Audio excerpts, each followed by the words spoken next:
प्रत्येक जीव के हृदय में स्थित है। यत पिंडे तद ब्रह्मांड है, प्रत्येक पिंड में ब्रह्मांड है। जब मिट्टी खाकर बाल कृष्ण यशोदा के द्वारा मुख खुलवाने का प्रयास करती है तो पूरा ब्रह्मांड दिखा देते हैं। वहीं ये सिद्ध हो जाता है कि प्रत्येक जीव में प्रत्येक ब्रह्मांड को लेकर घूम रहा है। यत पिंडे तद ब्रह्मांड, प्रत्येक पिंड में पूरा ब्रह्मांड समाया हुआ है। तो भौतिक शक्ति से निर्मित यंत्र में सवार की भांति बैठे समस्त जीवों को अपनी माया से घुमा रहा है। सवार की भांति है परमात्मा, और हमारा जो शरीर है वह एक वाहन है, यंत्र है, जिसमें परमात्मा रूपी सवार, जैसे सारथी कृष्ण अर्जुन के हैं वैसे ही प्रत्येक जीव के भी हैं। गीता बहुत ही सिंबॉलिक रूप से भी कार्य करती है। कृष्ण का सारथी बनना यूं अनायास ही नहीं है। उसके बाद कृष्ण ने कह दिया था कि प्रत्येक मनुष्य को अपना युद्ध स्वयं ही लड़ना पड़ेगा। महाभारत काल में भी कृष्ण नहीं लड़े,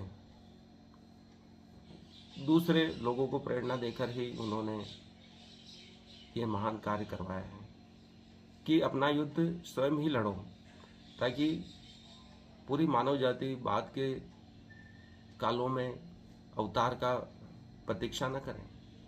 बुद्ध भी हुए तो उन्होंने कहा अप दीपो भव, तुम अपने दीपक स्वयं बनो, अपना मार्ग स्वयं बनाओ, क्योंकि मार्ग तभी बनता है जब तुम चलते हो। दूसरों के बने हुए मार्ग पर चलने से तुमको दिशा नहीं मिलेगी। प्रत्येक जीव की कोडिंग अलग है, प्रत्येक का डीएनए अलग है, संरचना अलग है, तो उसके विचार भी अलग हैं, उसके परिणाम भी अलग हैं। प्रत्येक जीव अलग प्रकार से सोचता है। एक ही चीज को कई वैज्ञानिक अलग अलग तरह से व्याख्या करते हैं और अलग परिणाम प्राप्त करते हैं। न्यूटन गति के नियम अलग बनाता है तो आइंस्टीन अलग बनाता है।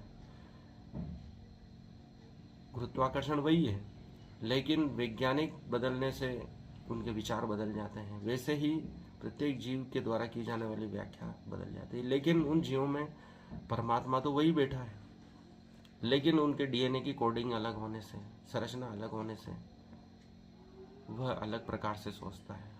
इसलिए हर व्यक्ति अनूठा है, उसके फिंगरप्रिंट अलग है। पूरी मानव जाति जो पूर्व काल से अभी तक हुए हैं, उनके डीएनए को पृथ्वी पर बिछा दें तो भी अपना यूनिक डीएनए पहचानना आसान है, क्योंकि वह विशेष है, उसकी कोडिंग अलग है, उसकी लिखावट अलग है। इसलिए कृष्ण कहते हैं कि यह माया ही भरमा रही है और मैं सवार हूं, तुम यंत्र हो। 62वां श्लोक 18वां अध्याय। तमेव शरणं गच्छ सर्वभावेन भारतव तत्प्रसादात् परां शांतिम स्थानं प्राप्यसि।